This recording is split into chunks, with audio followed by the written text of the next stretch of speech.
আমাদের এখন অবস্থান নজরুল সিটি 3-এর মোফাজ্জল সাহেব তাদের জমির সামনে। মোফাজ্জল সাহেবদের জমির উপর দিয়ে একটি হাই ভোল্টেজ বিদ্যুতের তার চলে গেছে, লাইন চলে গেছে। এখানে একটা বাড়ি আছে নদীর দক্ষিণ পাশে।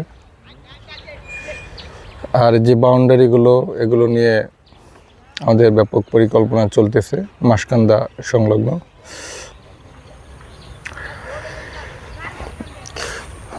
প্রকল্প থেকে যে জিনিসটা আমরা বুঝতে পারলাম, আমরা যদি কোনোভাবে উকিলের জমি থেকে যদি রোড বের করতে পারি, এটা হবে আমাদের প্রকল্পের জন্য একটি যুগান্তকারী পদক্ষেপ।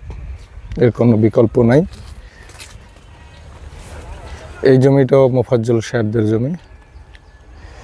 তার সামনে হচ্ছে আমাদের নজরুল সিটি মাহতাব সাহেবদের জমি। তার সামনে নবী হোসেন গং এবং বিভিন্ন মালিকজনের জমি 1 একর 54।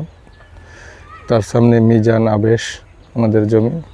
আর এই পাশে রয়েছে উকিল সাহেবের।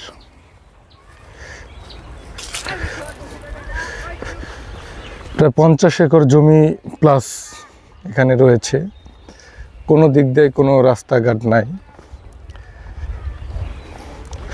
এই প্রজেক্টের প্রাণ হবে আমরা যদি কোনোভাবে উকিল সাহেবের জমি থেকে বের হতে পারি, সেখান থেকে রোড বের করতে পারি।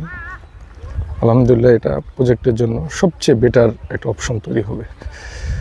বিশাল এরিয়া, বাট কোনো জায়গা থেকে এখানে প্রবেশের কোনো পথ নাই।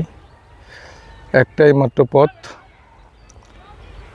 মাসকান্দা থেকে, সেটা উকিল সাহেবের জমি।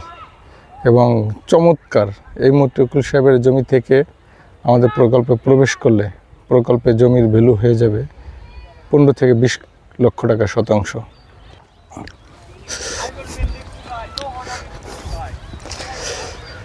নবী হোসেন সাহেবদের পুকুরের এই কর্নারের জমিটা হচ্ছে মাহতাব সাহেবদের। আমরা এখন এখান থেকে যাচ্ছি সামনের দিকে।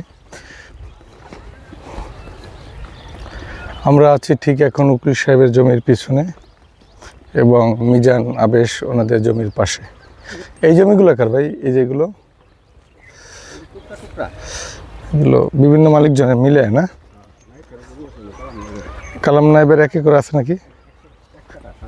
ও, ওই 1 কাটা দিয়া।